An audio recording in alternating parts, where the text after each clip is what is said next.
Hey, didn't get a chance to go over this with a lot of you yesterday because our recording didn't work. So I really want to talk to the folks at Shiloh United Methodist about what VDOT's planning. And what I need you to do is, if you see this, when you see it, put a comment in, watching.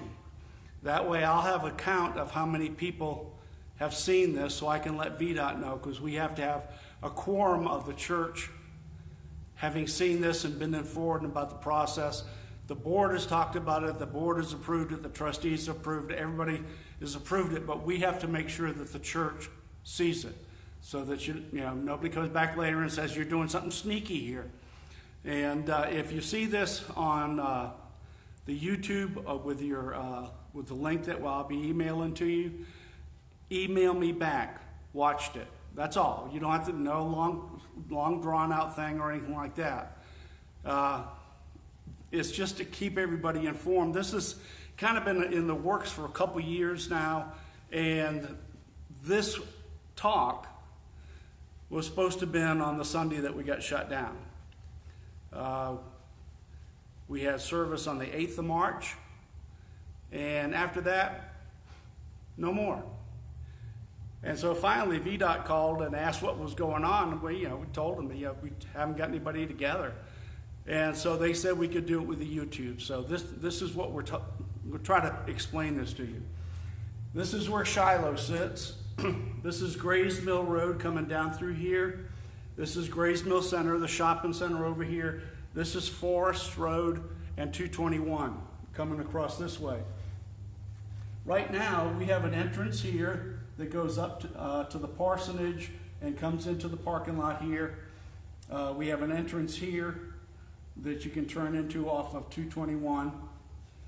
And on the side of this hill, we've had brush on there that we have been essentially paying somebody else to clean off when it wasn't even our hill for years.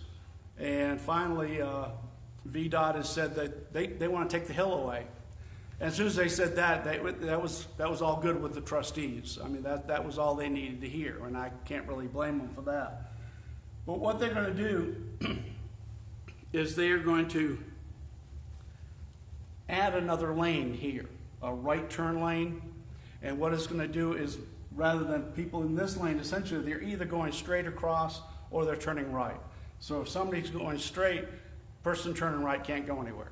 So they're trying to alleviate that kind of traffic jam. Now they're going to start back here where the property starts and slowly ease it in. Don't expect art, okay? Yeah.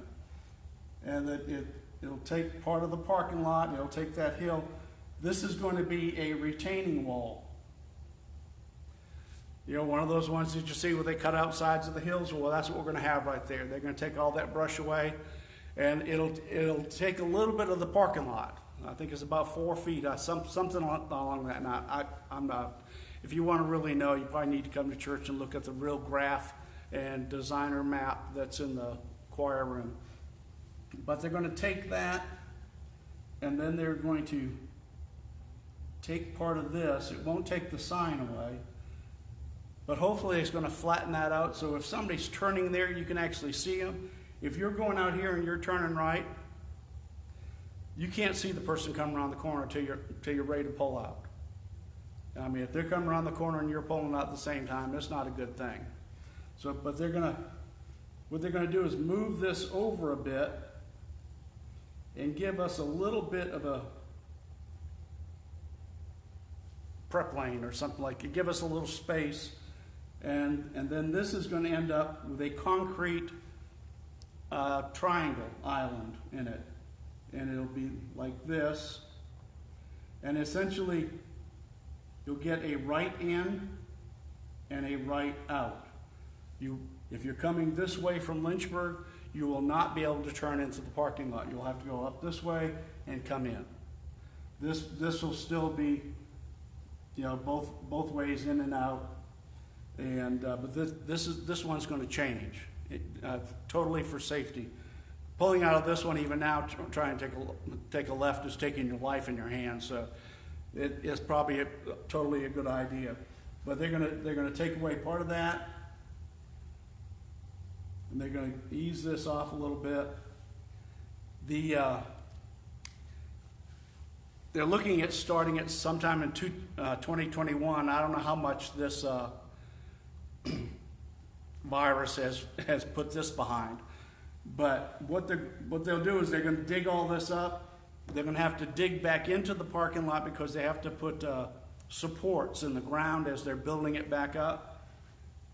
So a lot of this is going to get dug up. So a lot of us are going to be squeezed in here or parking back here closer to the pavilion. We may end up using grass space. It just depends. But when it's all done, they said everything that we dig up, we're going to pave it again. And we were in the trustees meeting, and one of our trustees says, no, that just won't work. They said, if we go back to the ladies in this church and we tell them that we got it half paved and the other half still going to be the mess that it is, we're going to get beat over the head. And so the guy from VDOT went back and checked, and they came back, and we're getting the whole parking lot paved. The whole parking lot paved. Now they are compensating us for taking the land and for using the space, and we've got a chain link fence around the edge of this down the hill. They'll be taking up that chain link fence. They said that if we want to keep it, we can keep it. They're still going to reimburse us for it. They will be putting up a new fence there at the top. Those little concrete slabs that stop your car from rolling over the hill, they're going to be pulling those up. They said if we can get the construction company to put those behind the church, then we can just put them back afterwards. But they're still going to pay us for having taken them down to begin with.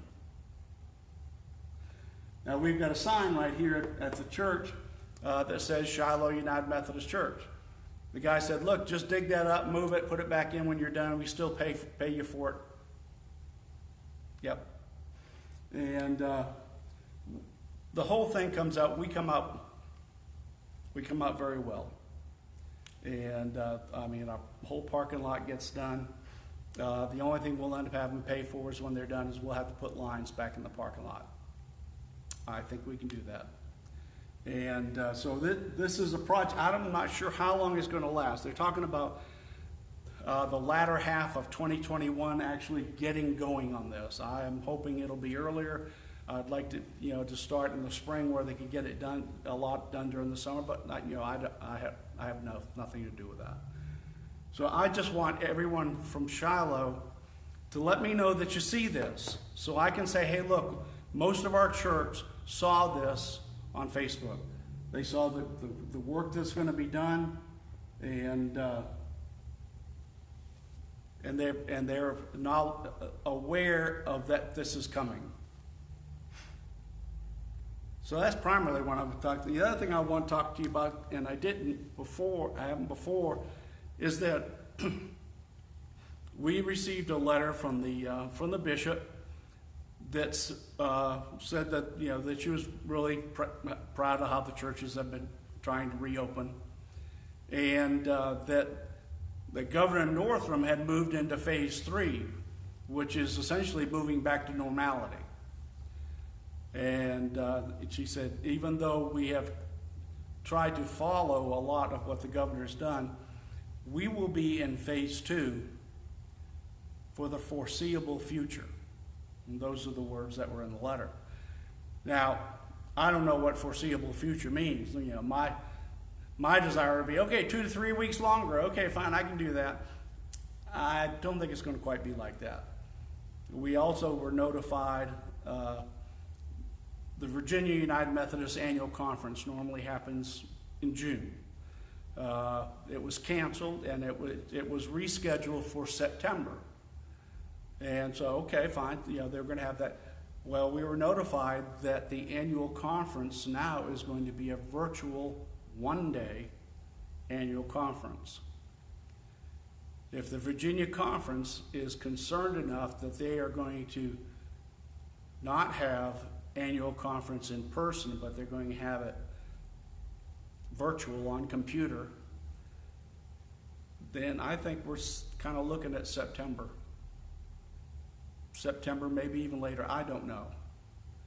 And I've said before that our local government, our state government, our national government, they have to consider not only the safety and the health risks, but they have to consider the economy, what's happening. You know, if we shut down the economy, how many people can be out of work? How are you going to recover? Or will you be able to recover? And all those things have to be considered. The leadership of the United Methodist Church has one thing to consider, and they're considering the safety of the congregations. Now, I know a lot of folks aren't coming back.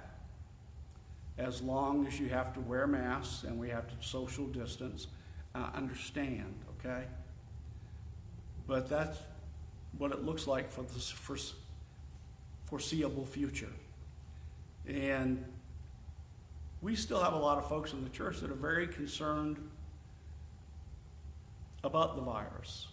They are susceptible, and they're very concerned about taking the precautions. And some are only coming back because we're taking the precautions.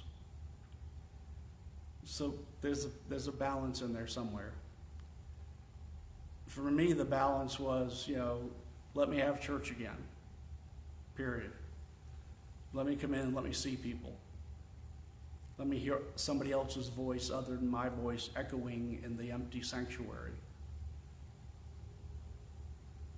Get me a hazmat suit, I'll wear it. And that's all I care about.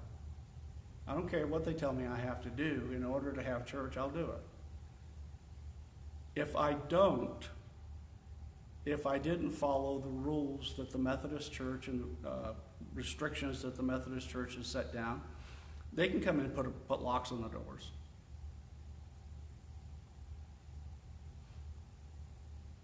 They're not going to do that because of me. There was someone who posted on Facebook the other day and was asking about churches that had opened back up, which we are now. And they asked if they had any people that came in and refused to follow the rules. And everybody was talking about they had people come in, they wouldn't do this, they wouldn't do that. And I responded that I think I have enough adults in my congregation, whether they come to church or stay home, that will not be an issue. And somebody responded, I don't think you understand the politics of all this. My response is, they don't understand my people. They don't understand my congregation. They may not agree with it all, but they want the best for each other. So for those of you who are coming, refer to your letters as far as the forms that they're asking us to fill out each week. We're still trying to figure a lot of that out as we go along. We will continue to do the Facebook every Sunday. We will continue to do the YouTube and send the link out in emails to those of you who don't have Facebook. I really want it to all open back up. I mean, if I could, I would. When I came into the Methodist Church,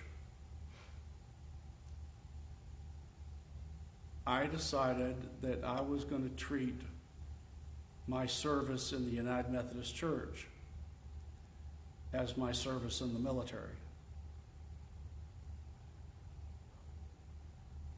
I served at the discretion of the Commander-in-Chief.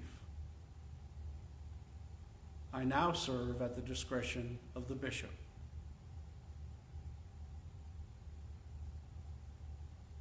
When I was in the military, and I imagine anybody who served had times when they had received orders that they didn't like. You obeyed them anyways. You understood the chain of command, and you followed your instructions. we as a church and a denomination are trying to do that, all of us. The ones who are staying home and not coming, and the ones who are coming.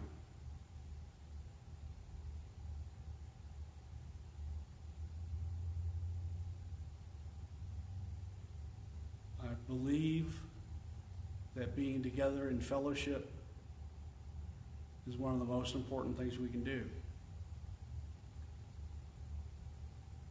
We're going to try to do some new things to try to open up more ways of staying connected.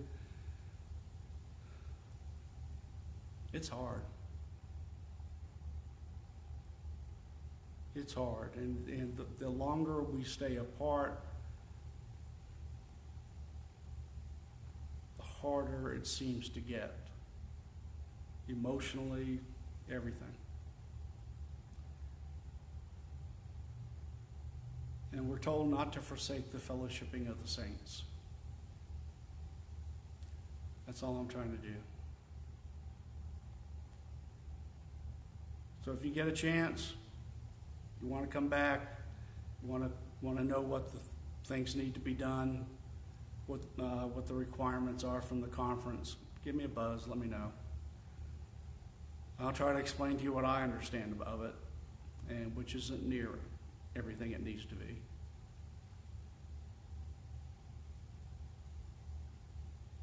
But we're going to get through it. One way or another, we're going to get through it.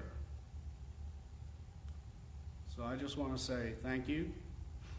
Let me know if you're from Shiloh and you saw this and you understand. If you have any questions, fine. I'll do my best to answer them. Like I said, the map in the back is down to the foot and inches, and it explains it a whole lot better. This is a non-artistic explanation. Y'all take care. You be blessed. Check in on one another. Miss you.